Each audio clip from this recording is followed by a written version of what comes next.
சென்னை திருவொற்றியூர் பகுதியில் சாலையில் நடந்து சென்ற பெண்ணை எருமை மாடு ஒன்று ஆக்ரோஷமாக தாக்கிய விவகாரத்தில் அரசு எந்த நடவடிக்கையும் எடுக்கவில்லை என கூறி உறவினர்கள் தர்ணாவில் ஈடுபட்டுள்ளனர்.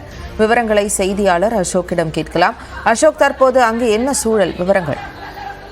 ஜெனிஃபர், அதாவது நேற்று முன்தினம் அந்த பெண்மணியை பார்த்தீங்கன்னா மாடு ஒன்று முற்றி காயமடைந்து ஆபத்தான நிலையில மருத்துவமனையில் சேர்க்கப்பட்டு சிகிச்சையும் அளிக்கப்பட்டு வருகிறது.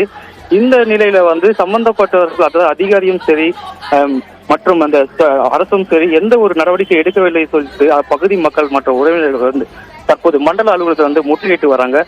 எந்த ஒரு மருத்துவ உதவி கூட எதுவும் கிடைக்கவில்லை. மருத்துவமனையில் யாருமே சந்திக்கவும் இல்லை சொல்லிட்டு ஒரு அந்த ஆதங்கத்தினால ஒரு 50க்கும் மேற்பட்டவர்கள் தற்போது தர்ண போராட்டத்தில் ஈடுபட்டு வராங்க. காவல்துறை தரப்பும் சரி இது தொடர்பாக நம்ம இன்னைக்கு கேட்ட பொழுது பார்த்தீங்கன்னா அந்த மாட்டுடைய உரிமையாளர் யார் என்று கண்டுபிடிக்கப்பட்டது. 2 பிரிவின் கீழே வழக்கு பதிவு செய்யப்பட்டிருக்கு. அவருடைய உரிமையாளர் பெயர் பார்த்தா சாய். 2 பிரிவு 338 மற்றும் 289 பிரிவில் வழக்கு பதிவு செய்யப்பட்டிருக்கு. தற்போது அந்த சாய் என்ற நபர் ஆந்திராவில் தலைமறைவாக இருப்பதாக ஒரு தகவலை கேட்டுள்ளது. மேலும் இது தொடர்பாக காவல்துறை சம்பந்தப்பட்ட இந்த உறவினரிடம் இந்த தகவலை தெரிவித்தனர். உங்களுக்கு மருத்துவ உதவி அனைத்துமே அரசாங்கம் மூலியமா ஏற்பாடு செய்யப்படும் சொல்லியிருக்காங்க. ஆனாலும் இருப்பினும் அவர்கள் சொல்வதை எதுவும் நம்பாமல் தற்போது தர்ண போராட்டத்தில் தொடர்ந்து ஈடுபட்டு வராங்க. ஜெனிஃபர், விவரங்களை வழங்கியதற்கு நன்றி அசோக் குமார்.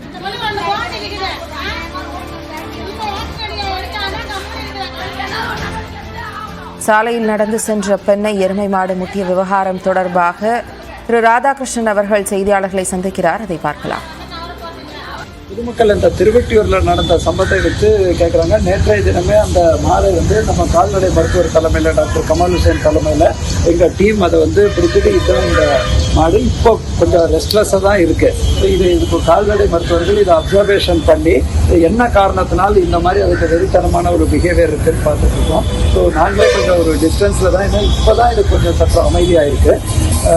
இதுவரைக்கும் பொதுமக்கள் கேட்கக்கூடிய மாநகராட்சியில் பத்திரிகையாளரும் நிறைய கேட்குறாங்க. கடன் தாண்டை விட நம்மளோட தெருவில் சுற்றும் மாடின் பிரச்சனை சற்று குறைவாக 50% கம்மியானால் கூட இதுவரைக்கும் நம்ம 1117 மாடுகளை இம்பவுண்ட் பண்ணியிருக்கோம்.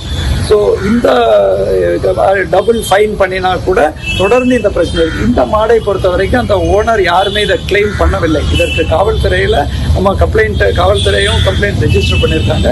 இந்த பெண்மணி மருத்துவமனையில் கண்காணிக்கப்பட்டு வருகிறாங்க. இது வரைக்கும் அவங்க சேஃபாக இருக்காங்க. மீண்டும் நம்ம இந்த தெரு மாடுகளோட இந்த பிரச்சனையை தொடர்ந்து நம்ம எவ்வளோ எஃபர்ட் எடுத்தாலும் அயப்பாக்கமாக இருக்கட்டும், இல்லையா நம்மளோட திருவான்மியராக இருக்கட்டும், ட்ரிப்ளிகேனாக இருக்கட்டும், இந்த பிரச்சனை தொடர்ந்து வருது.